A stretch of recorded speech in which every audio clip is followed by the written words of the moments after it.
So we were at a restaurant. I saw her at a table alone with her food. I walked over, I said, "Hey, I'm your new waiter, that's cool?" She said, "My new waiter," and looked a little confused. I said, "'Cause if you tell me what you want, I'm gonna give it to you." It's more, I promise, it's more. You gotta wait, it's more. Yeah, yeah. I promise there's more, hold on.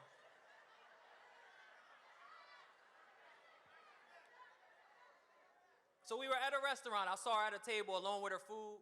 I walked over. I said, "Hey, I'm your new waiter. That's cool?"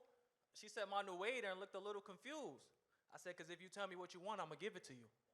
She said, "Oh, you think that you smooth? What makes you think I'm single and don't got a man?" She cocked her head and locked her hands. I said, "Well, on your ring finger, I didn't spot a rock or band, so it didn't stop my plans, because if it's just your boyfriend, I still got a chance." But my name's Cloud, and you're a pleasure to meet. Why Cloud? Because the sky is the limit with me. She said, "A quick thinker, you fast, huh?" I laughed some. She asked, "How many women you say this to?" I said, "You the last one." So,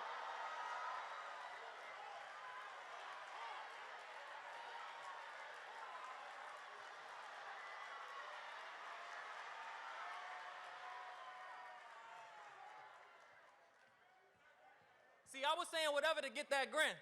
My pops told me if you can make her laugh, then you can inch on in. I said, "I just found my lover and my new best friend." She said, "You don't even know me." I said, "Well, let's fix that then." I grabbed a chair, started to sit back then. We started chit-chatting until her phone rang. She said, "That's him."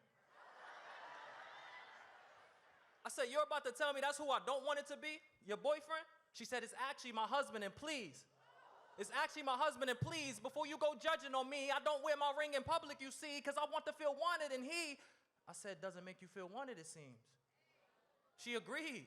She said, "I wasn't going to sleep with you, but it was sweet to at least speak to you because my husband doesn't say the things you do. Is that so bad if you enjoy talking to someone that is not your man and being a flirt is just a natural habit?" She felt so ashamed and full of regret, her head down, as if guilt tickled the front of her neck.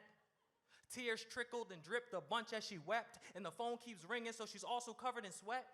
She said, "I gotta go, I shouldn't be here. And he has my location, so you should be scared." I said, "No, for you, I'ma be there." Then a voice enters the room and he stares. His teeth glued and barely moving his jaw. He tells her, "Get in the car." He looks at me and says, "And you are?" I said, "Someone that could treat her better than you are." He said, "You gotta be kidding me. She'll do it to you if she did it with me." I said, "Not if I treat her differently."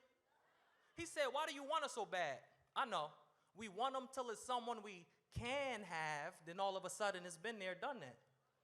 We get used to people and don't do the things that we use to meet them. I said, "I don't believe you. And that isn't true." He said, "I know it is because I met her here too." You, he said,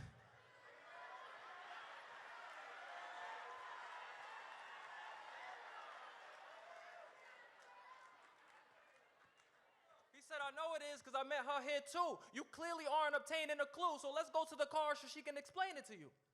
As we walk out, the waitress shouts, "So you're not going to pay for the food?" He looked at me. I said, "Hey, that's your lady, dude."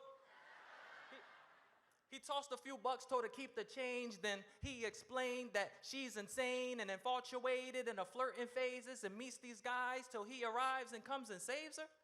And I thought I had one. I was so annoyed. We get to the car. She said, "I'm sorry, you were uninformed." I said, "But why even be married? Why linger? You have a choice." I extended my fingers. I said, "What's the point?" She said, "'Cause we're swingers. You want to join?" Thank you.